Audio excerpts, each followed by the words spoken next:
Gaming consoles. Everyone's got one. Everyone wants to have one. I literally can't buy one right now, Sony. What the fuck? Why, hello, you lovely little peppercorns. My name's Noa Lee, and today I'm going to be taking a look at my top 10 most favoritist of all time video game consoles. It's a combination of what I think are objectively the best and what I personally enjoy the most. So without further ado, number 10, the Nintendo Switch. As much as I like to criticize Nintendo and some of their practices and some of their games on this channel, I actually do really have a soft spot for Nintendo overall. How could you not? And the Nintendo Switch, at least in my opinion, is one of the best consoles that Nintendo has yet to come up with. It's just fantastic. The idea of being able to have a portable system that you can take with you and also bring home and plug onto a dock and play it on your TV is an ingenious idea. Because, you know, Nintendo's been all about having gaming consoles at home and also ones that you can play on the go. And the Switch is the first time they've ever bridged that gap between the two. This is some of the strongest third-party support that Nintendo's ever had on any of their platforms, and I think that really has gone a long way towards making their console a lot more appealing to the vast majority of gamers out there. We're getting a new Pokemon Snap that's coming out in April, Animal Crossing is awesome, Smash Ultimate is not my cup of tea, but it's, you know,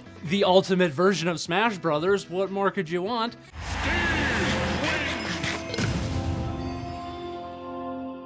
That's a penis. So yeah, the Nintendo Switch, pretty fucking awesome. Number 9, the OG Xbox. The Xbox One, the original Xbox One, not the other Xbox One. The OG Xbox is a fantastic gaming console.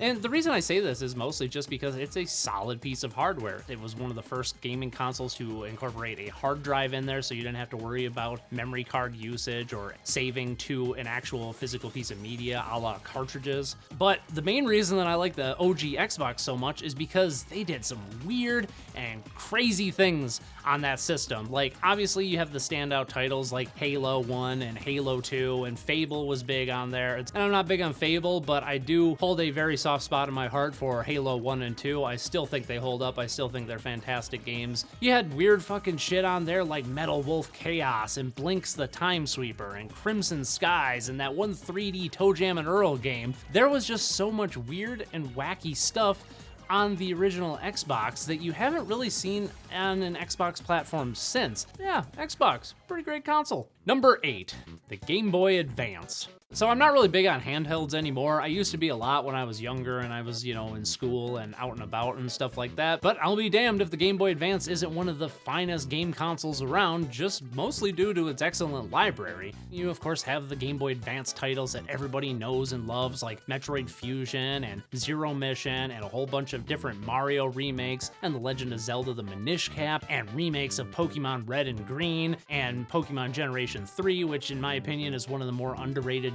Pokemon generations. You also had crazy stuff like a sequel to Gunstar Heroes and Golden Sun and Drill Dozer and also like the Castlevania games. But the thing also played Game Boy Color games and Game Boy games, opening up an entire 2 separate other libraries that this thing could play natively. You can use your old games that you've known and loved and had for years on the Game Boy Advance.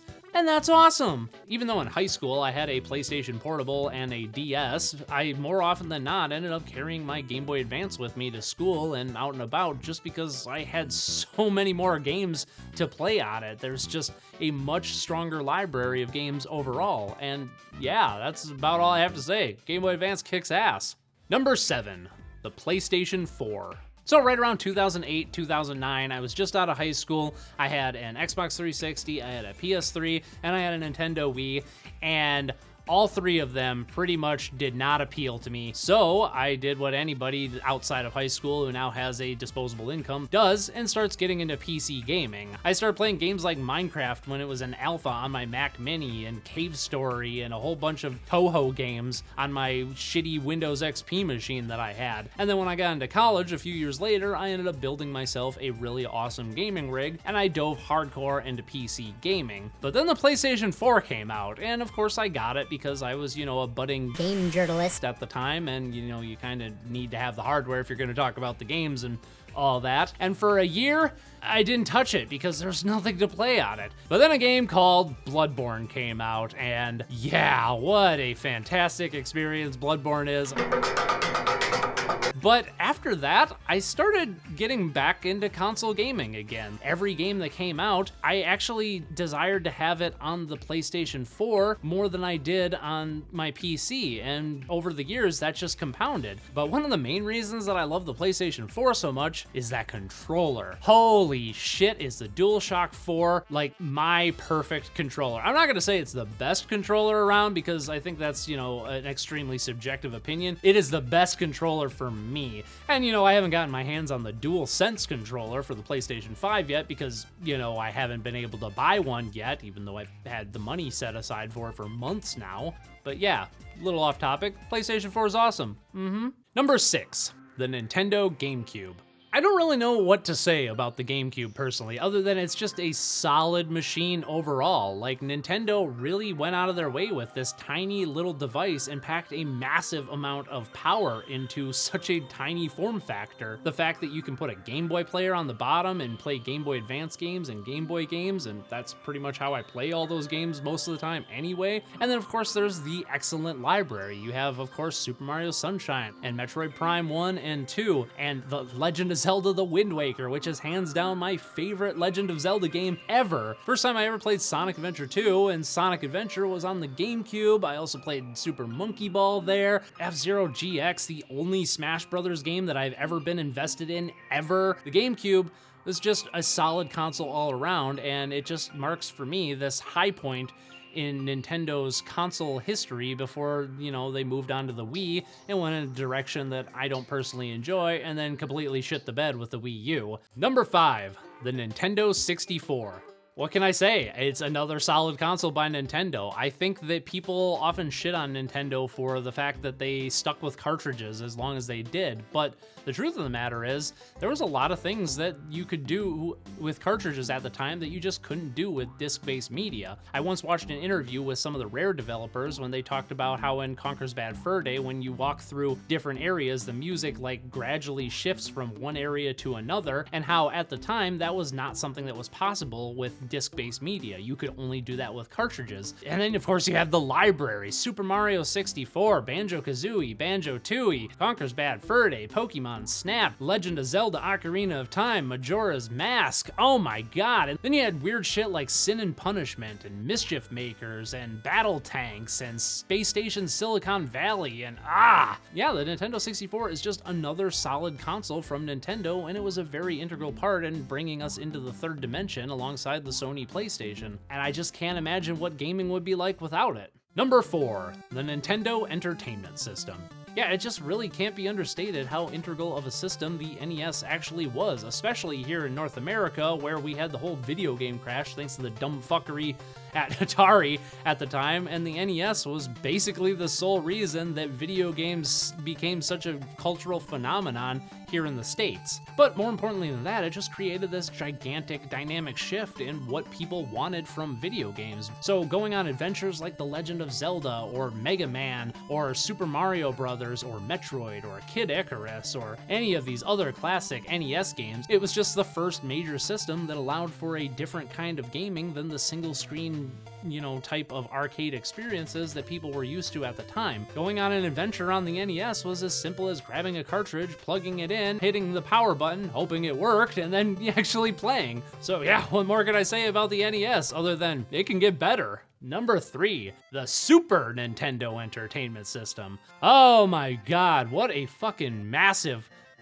console this thing is. Holy crap. You had Zelda 1 and 2 on the NES, and they were pretty good. But then you have A Link to the Past, which is still to this day probably the best overall Legend of Zelda game. And then you had Super Metroid, which is one of the greatest games ever made and one of the most influential games ever made. And you had Super Mario World and F-Zero and Mario Kart and so many RPGs like Chrono Trigger and Secret of Mana and Final Fantasy 3/6, whatever you want to call it. Then you have weird and crazy and wacky shit like Paladin's Quest and Earthbound and ActRaiser and Soul Blazer and Illusion of Gaia and Brain Lord. So yeah, the Super Nintendo. There's a reason it's called Super Nintendo, because it's super fucking awesome. Nuff said. Number 2, the PlayStation 2. The PlayStation 2 is a fucking behemoth of a game console. It is the one console that stands in the room with all the other video game consoles of all time, and everybody's looking at it going, yeah, I can't really compete with that. Biggest reason that the PlayStation 2 kicked so much ass was because of its massive kick-ass library. You know, you had that ultra-polished, super popular AAA blockbuster stuff, but then you had weird fucking wacky shit like Tulip and Katamari Damacy and A Dog's Life and Kinetica and Dark Cloud and Dual Hearts and Vex and Scalar and Malice and Dr. Muto and Prism, whatever the fuck this game is. Oh, sure. Until the plague starts twisting you into some kind of dark unicorn, and then you'll buck me straight to the sky.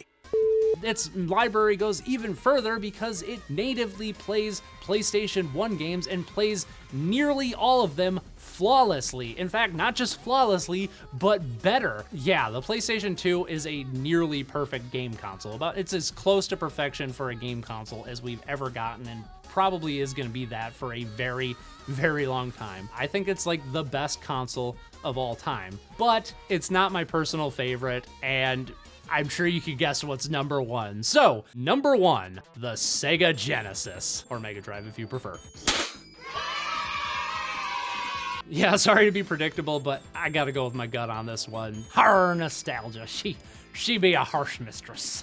The games that were on it, like, of course, the Sonic games and Rocket Knight Adventures and Ristar and Toe Jam and Earl and Golden Axe and Streets of Rage and holy shit, these are some of the most replayable and enjoyable games of all time. The games on here are some of the most crazy and experimental and wacky and weird and wonderful titles that we've ever gotten, like Decap Attack or Pulse Man or Alien Soldier or Gunstar Heroes or something weird like Mutant League Football, which was just a football game but with mutants that could kill each other, or the NHL games 93 or 94, I forget which is which, where you could just like throw down the gauntlet and start beating the shit out of each other. You had the best version of Mortal Kombat 2's port sucks ass, the best version of Shaq Fu that's actually pretty decent, the best versions of Bubsy 1 and 2, which aren't that great, but they're enjoyable for what they are. And yeah, the Sega Genesis was lacking in the RPG area, especially compared to the Super Nintendo's excellent library of classic RPGs, but there was still a lot of good RPGs on the system. The Phantasy Star games were awesome, Shining in the Darkness was pretty cool, but the action RPGs are just as strong in my opinion as the Super Nintendo. Light Crusader is an underrated classic in my opinion. Landstalker is one of the most underrated games of all time and can go toe-to-toe with Link to the Past almost. And there's weird shit like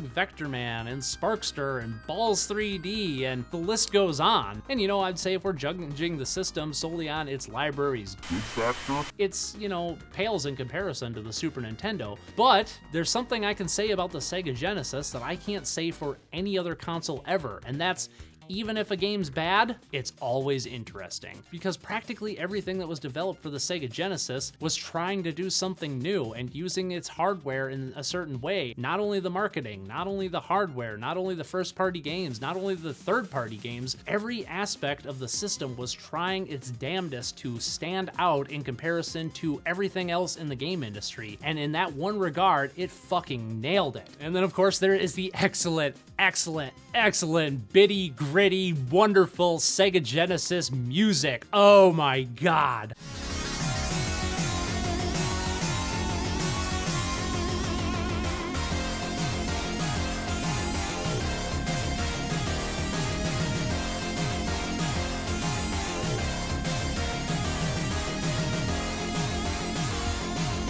It's still to this day the console I turn on more than any other, just because I know that even if I don't have a great game sitting in front of me, I will at the very least have one of the most interesting topics to look at for the next few hours, and I can walk away going, that was some weird fucking shit, and I loved it.